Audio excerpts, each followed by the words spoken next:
अस्सलाम वालेकुम and welcome back to learning square institute. This is me Salman. और thumbnail और टाइटल देखकर आपको आइडिया तो हो गया होगा कि आज हम किस चीज़ के बारे में बात करने लगे हैं। यस, आइल्स डन बेस के हवाले से बात करेंगे, मिथ्स ब्रेक करेंगे और बहुत सारी जो एक डाउट्स और कन्फ्यूजन क्रिएट हो चुकी है उसको भी हम क्लियर करेंगे। तो सबसे पहले बात कर लेते हैं आइल्स टेस्ट की कि आइल्स टेस्ट कौन सा कैसा होता है और क्या इसमें ये गुंजाइश है, क्या इसमें ये वे है कि आपकी जगह कोई और जाके टेस्ट दे दे। तो सबसे पहला क्रॉस जो है वो यहीं पे रख जाता है। अगर आपको कोई कहे कि हाँ जी आपकी जगह जाके टेस्ट हम दे आएंगे, आप इतने पैसे दे दें, तो आपने कभी भी रजामंदी नहीं दे शो करनी, आपने कभी भी पैसे नहीं देने, क्योंकि ये एक ऐसा टेस्ट है जो टेस्ट सेंटर बेस्ड टेस्ट है, ये ऑनलाइन टेस्ट नहीं है। और इसमें आप खुद जाके अपना टेस्ट देकर आते हैं विद योर आइडेंटिफिकेशन प्रूफ, आपकी पिक्चर भी ली जाती है और राइटिंग और स्पीकिंग आपका दोनों इसी तरीके से हो सकता है। तो ये तो आपका पहला क्रॉस लग गया। दूसरी चीज़ ये है कि आपने इस तरह के किसी भी स्कैम से बचना है। इवन दो कि कुछ स्कैम्स या कुछ ऐसे टेस्ट मैनेज भी किए जाते हैं जिसमें बाकी स्टूडेंट को की प्रोवाइड कर दी जाती है, आपने वो भी नहीं करना, क्योंकि एक हेफ्टी अमाउंट उसके अगेंस्ट आपसे ली जाती है। और अगर इतने ही ज़्यादा पैसे हैं तो उसको फ्यूचर के लिए सेव करके रखें। और जब मैंने इस चीज़ को डिग आउट किया, रिसर्च किया, तो मुझे पता चला अराउंड 10 to 15 लाख रुपीज़ जो है वो इस तरह से इतना इतना बड़ा स्कैम हो रहा है, इतने पैसों का स्कैम हो रहा है। तो आपने इस ट्रैप में नहीं फंसना, आपने अपनी मेहनत और लगन से ये टेस्ट क्लियर करना है। आइल्स की एक दीवार है जो आपके दरमियान और आपके बाहर जाने के दरमियान जो है वो एक रुकावट है। और वो रुकावट जो है उसका जो उसके उससे निकलने का रास्ता भी आइल्स ने खुद दिया है। एक दरवाज़ा दिया है जिसकी चाबी आपके हाथ में, चाबी है आपकी प्रिपरेशन। आप प्रिपेयर करें, उस दरवाजे को अनलॉक करें, उस दरवाजे से जाएं। Don't try to break that wall, otherwise consequences होते हैं। ओके, अब एक स्कैम की बात करते हैं, जो कि स्कैम एक नॉर्मल स्कैम किया जा रहा है।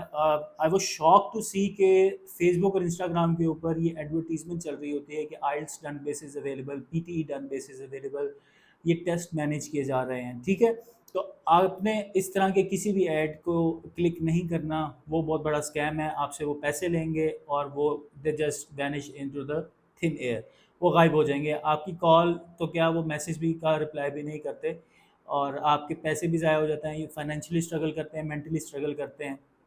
अच्छा, यहाँ पे मैं एक इम्पॉर्टेंट बात बताना चाहता हूँ कि स्टूडेंट अक्सर इस सारे ट्रैप में फंस क्यों जाते हैं। सबसे बड़ी चीज़ जो है, और स्टूडेंट फेल क्यों होते हैं इस एग्ज़ाम में, सबसे बड़ी चीज़ जो है ना वो एक्सटर्नल प्रेशर्स हैं।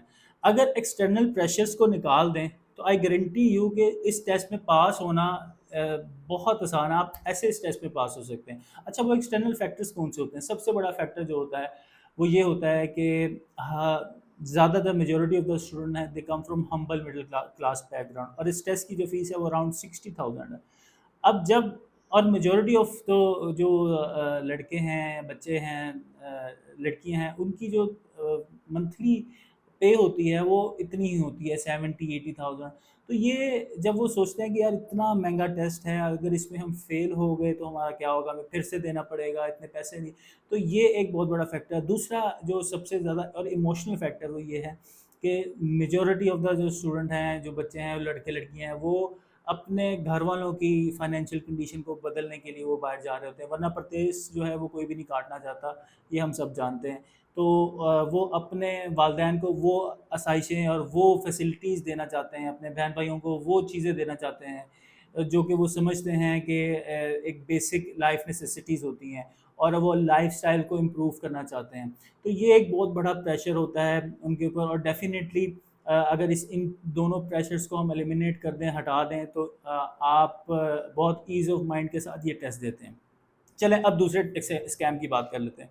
दूसरे स्कैम में ये होता है कि आपको टेस्ट डे से पहले एक जगह पे बुलाया जाता है और आपको की दी जाती है, और इस चीज़ की कोई गारंटी नहीं होती कि वो की ऑथेंटिक है, जबकि आपसे पैसे भी ले लिए जाते हैं। और जब आप बाय द टाइम जब टेस्ट सेंटर जाते हैं तो आपको पता चलता है ये तो टेस्ट ही कोई और आया हुआ है। तो आपके पैसे भी ज़ाया और आपका जितना भी टाइम था वो भी ज़ाया हो जाता है, और at the end of the day आपको फिर ओरिजिनल टेस्ट देना पड़ता है विद 60,000 रुपीज़ ऑब्वियसली फ़ीस पे करनी पड़ती है। तो मैं हमेशा अपने स्टूडेंट को कहता हूँ कि आप इस ट्रैप में बिल्कुल भी आपने फंसना नहीं है।